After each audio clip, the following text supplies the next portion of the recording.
Good morning. How are you feeling today? Good. Good. Welcome. My name is Yana, and I have the pleasure of being your moderator today. For those of you who aren't familiar with me, I have been working with AWS for 6.5 years. I'm based out of Manhattan in New York. Anyone from the East Coast representing today? Yeah, wonderful. I have a great privilege of leading team NBCU Universal at AWS. It's a strong team of 28 dedicated folks. And today sharing a stage with me is David Bahunik, Senior Vice President of Global Video Engineering at NBC Universal, who has been there for 10 years across Sky and NBCU. David's background is in software engineering. He initially started out of London and then moved to New York, and he's now based at 30 Rock. Fun fact about David is that he loves winter sports. He actually flew in here from Whistler, closing out the season. Nice work. He played ice hockey his entire life, and he is actually a winter ski jumping referee who's licensed. Oh my gosh, David. Welcome. Thank you for being here today. Thank you. Thank you for having me. Excellent. So today we're here to discuss and do a deep dive into the technology that underpinned the largest live streaming event in the US history. Before we begin, I appreciate that this is a global show and we've got attendees from all over the world. So can I get you to put your hand up if you're familiar with what the Peacock streaming platform is? Okay, so we have like 80% of the room. Excellent. Okay, so if you're not familiar with Peacock and if you didn't catch Matt Strauss's presentation on the main stage, Peacock was established in July of 2020 as NBC Universal's streaming platform. As of the end of last year, it has 31 million paid domestic subscribers. It's one of the most complete and comprehensive platform that offers TV content, film series, over 8,000 live streaming content of sports and entertainment. It offers live news, TV shows from all of the NBCU properties, including Bravo. And the one fact that I love the most is, like a clear leader in live, last year alone, Peacock streamed 300 days of live streaming events. And for the math nerds in the room, that's 82% of the year. So David, the NFL live streaming wildcard game that was streamed exclusively was a historic moment in history for the NFL, for the internet, and for Peacock. For the NFL, it was their first exclusive live stream of a playoff game. And you reached 23 million concurrent live streaming views, which is the largest live streaming event in the US history. For the internet, it was reported that the event generated the most amount of internet capacity, and it was reported that it consumed 30% of the internet capacity during the game. Like, wow, like how do you even begin to prepare for an event like that? Well, the moment we learned about this event, we started preparing pretty much straight from day one. But actually, when we built Peacock, we already had this kind of scale in mind, really from day one since we started building it. Not to say that we were ready from that point, but I think we had a good foundation. The moment we got the rights and the game was confirmed, we realized very quickly that we will probably be dealing with the limitations of the internet. We look at the average bitrate our video players consume. When we look at the subscribers, the mix of ISPs and the expected numbers, we modeled the peak capacity we needed from the CDNs and from the ISPs. And as I said, we learned very quickly that it may be tight. So we contacted all the CDN vendors we work with, and asked them pretty much to give us all the capacity they have available for us on the day. One of the CDNs that we work with is CloudFront as well, that was able to provide significant amount for us. And yeah, we work with other CDN partners to make sure we can deliver it again. Yeah, and you mentioned the ISPs that you worked very closely with. their networks are really critical path and creates dependencies for you reaching your viewers. How did you approach working with individual ISP, and what did the CloudFront team, as you mentioned, specifically do to help? So with all the CDN partners, we actually ask for the capacity to be also split by connectivity into the different ISPs. And then as we modeled the traffic for the day, we made sure that we use different combinations of CDNs within different ISPs to make sure we utilize as much as direct connectivity as possible to deliver optimal quality to our customers. And then with CloudFront specifically, actually, we were, I believe, a pre-launch customer of their embedded points of presence, which is a new infrastructure within CloudFront, which is deployed within the ISPs closer to the customers, and that actually allowed us to deliver the content within areas where like long-haul connectivity may be often a challenge. It allowed us to deliver our stream in a pretty good quality. And I know that the CloudFront team were really happy to work with you. We couldn't have asked for a better time for CloudFront to launch embedded POPs and do the rollout. So great timing. Thank you for partnering on that. If I was to do a deeper dive into the end-to-end architecture, you mentioned earlier on that the Peacock platform is built with scale and resiliency in mind, and it was deployed that way right from the beginning. Can you talk more about how you planned for that scale? Yeah, I would start with saying that every part of the Peacock platform, really, not just playback, but overall is built with failover mechanisms in place. So anything that can go wrong, we have some kind of mechanism to recover from that.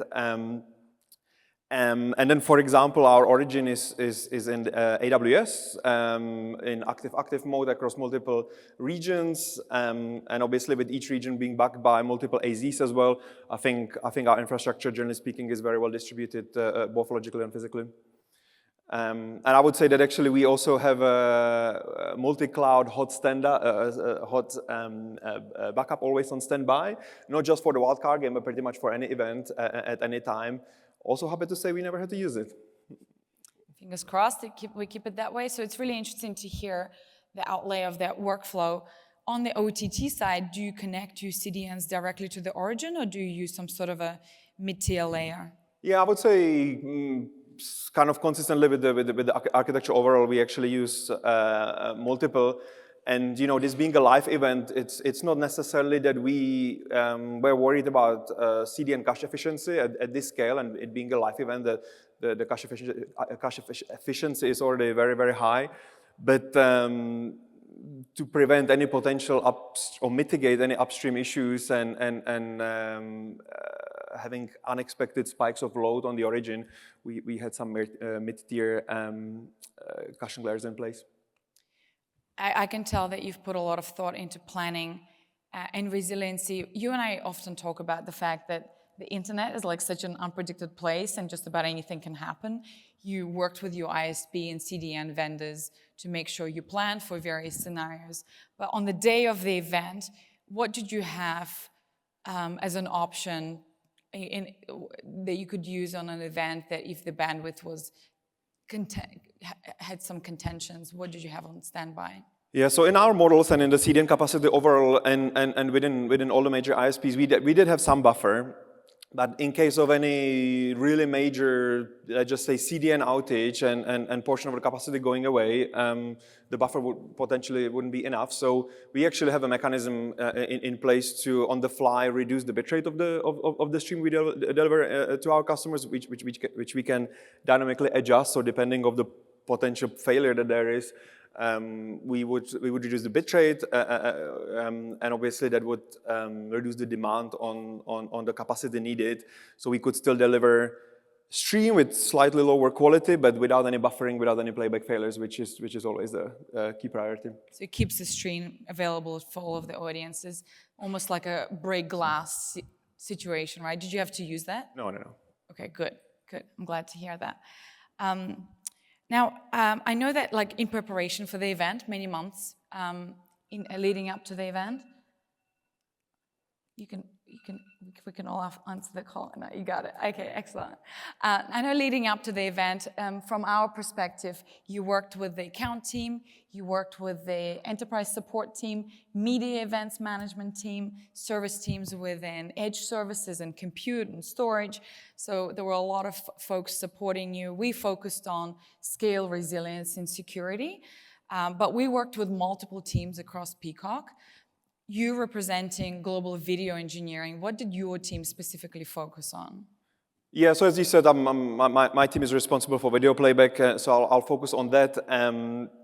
We already covered the ISP and CDN part. Aside of that, we had to scale up our live origin. We actually partner very closely with Harmonic on that, which is our very close partner, providing our live streaming capabilities. But aside of scaling up the live origin, CDNs and working with ISPs, we had to scale up pretty much all the components involved in playback. So DRM, video analytics, server-side ad-insertion, even our VOD origin, as we expected the customers not to only come and see that one wildcard game, but we expected them to watch other content on Peacock, and they did. But also, our video player team spent a huge amount of time throughout the season, actually, optimizing our HDR playback. We introduced HDR into our streaming prior to the NFL season, so we used the regular Sunday night football games to kind of iterate and optimize that. And actually, in the middle of the season, a couple of device manufacturers had some firmware releases which unfortunately changed the playback behavior on the devices a little bit, so we had to deal with that. But in collaboration with them, we managed to get everything in place for the main game. But as you can see, it's actually a combination of things we have full control of. There's some things that we don't control as much. But through the collaboration, both internally, which I think is really key to how we work within the company, but also with our key partners, but really across the full industry, we managed to get the result we wanted out of the event. Yeah. I'm so glad that we partnered and we could deliver a successful event. It was truly a historic event for the industry. In my question, I answered media event management team, so folks in the audience may not be familiar with that team who specializes in supporting events such as this one. Was there a specific expertise were you looking for from that team? Well, despite working together for many years, I still don't actually know what is exactly a MEM team, what is a service team within AWS. To me, it's all one team, which is actually great. We don't have to worry who is who and work well together regardless. Well, it's music to my ears. I appreciate that Amazon can be complex to navigate, so I'm glad to hear that you're getting comprehensive support. Go one team for those of you in the audience. I appreciate you working on this. If I was to rewind 2 years ago, you and I worked closely together for the preparation of the most live-streamed Super Bowl, and that was happening at the same time as Peacock was streaming Olympic Games. We also had the hottest drama and the biggest feature film dropped, so it was a very busy period of the year. You reached 6 million concurrent streams, which at the time was the most live-streamed Super Bowl in history. Whereas here, 2 years later, you had to prepare for an event at a much bigger scale, reaching 23 million concurrent viewers. So how do you even prepare for something like that, having never delivered anything of that scale? Yeah, I would say that the Olympic Games and the Super Bowl were great events for us to give us a bit of confidence that we are on the right path with the architecture. Again, not to say that we were ready straight away for something as big as the wildcard game, but it was a good validation for sure. And then we also have other major events on the platform pretty much regularly, whether it's Sunday Night Football every Sunday during the season, or English Premier League, or WWE. Those bring pretty close to the platform and so kind of consistently keep us honest and give us some confidence. But to be clear, the scale of the wildcard game is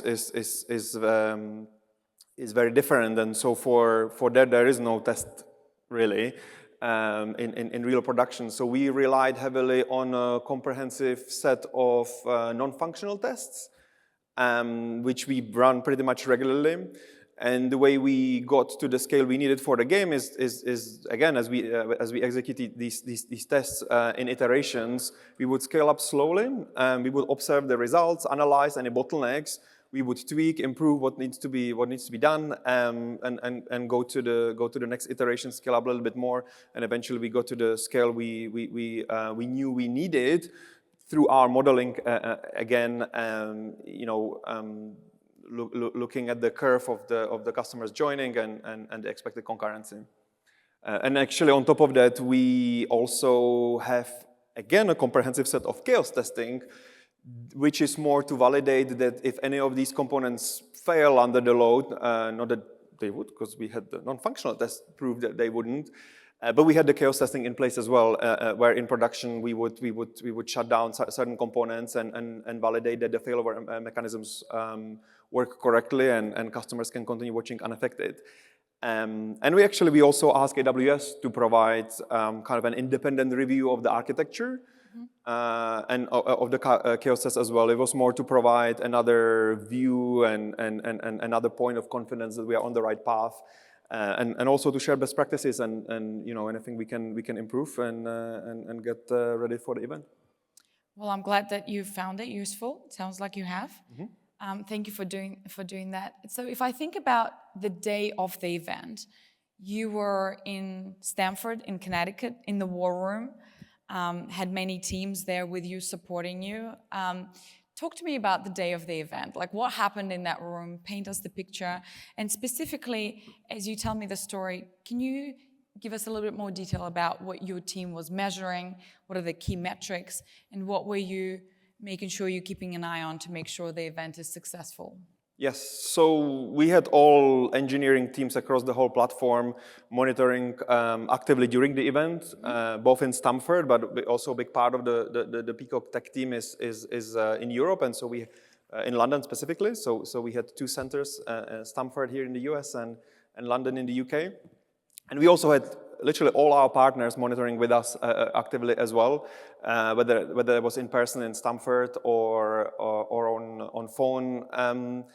And I don't think I actually emphasized enough that we also had all the ISPs involved into all of this. That regularly happens. So we had them present on the bridge as well and monitoring, their network as well as the CDN, the origin. And as I said, across the whole platform, we were monitoring closely everything from the components involved into sign up to playback. And then you ask specifically what we look at in terms of playback experience.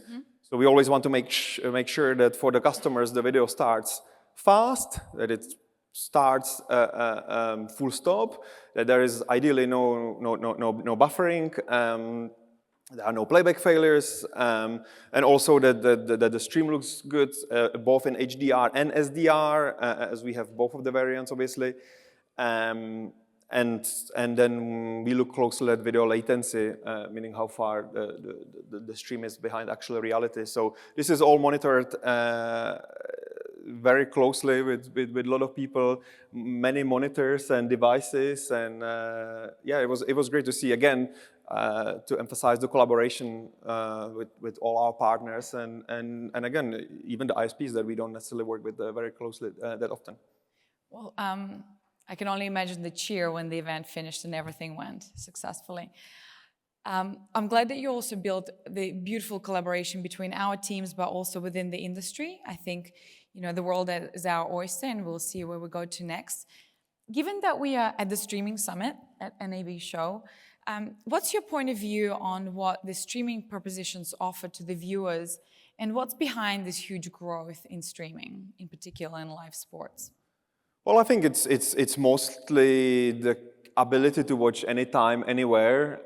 We see that in our data where we optimize for customers watching in their cars, driving, and we need to make sure, hopefully not driving, hopefully sitting in the other seat. Small detail. But also, I think it's the interactive nature of streaming. So, for example, on Peacock, the customers can pause the stream regardless, and then rewind regardless when they actually joined. I think in streaming we can often deliver I don't want to say anything too controversial, but better quality than broadcast. Like for example, we had the stream in HDR. We can often provide the stream in higher bitrate. I know that's changing quite a bit, and we have a lot of it here at NAB with the next gen TV. So this difference with HDR and higher bitrate may go away. But I think that's the two main differences: the interactive nature and ability to watch anywhere. Yes. I'm so glad that the event went really well, and I appreciate that, as we move into the future, every day there are a lot of changes. The technology is changing, the audience has new expectations, advertisers have new ideas on how they can monetize on this content. So if we were to have a crystal ball and see the future, and if we were to look around the corners, what are some of the key milestones that you are thinking about? What is Peacock preparing for in 2024? Maybe a sneak peek into the 2025? What's top of mind for you and what's keeping you at night?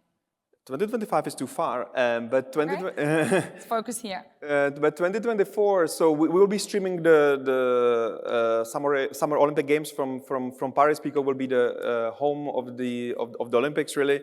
So I think we will have over 5,000 hours of live events. Mm-hmm. The Olympic Games actually are a little different challenge than the wildcard game. While with the exclusive NFL game, we had all the customers watching one stream all at the same time. With the Olympic Games, it's a little different. It's more the number of events we have, and at some point we will have dozens of different competitions being streamed all at once, and customers kind of watching all different sports. And then actually at the beginning of the upcoming NFL season, we will stream an exclusive game again on Peacock. Mm-hmm. It will be the first week of the season. It's the game that will happen in Brazil. So yeah, you will be able to watch it on Peacock exclusively again.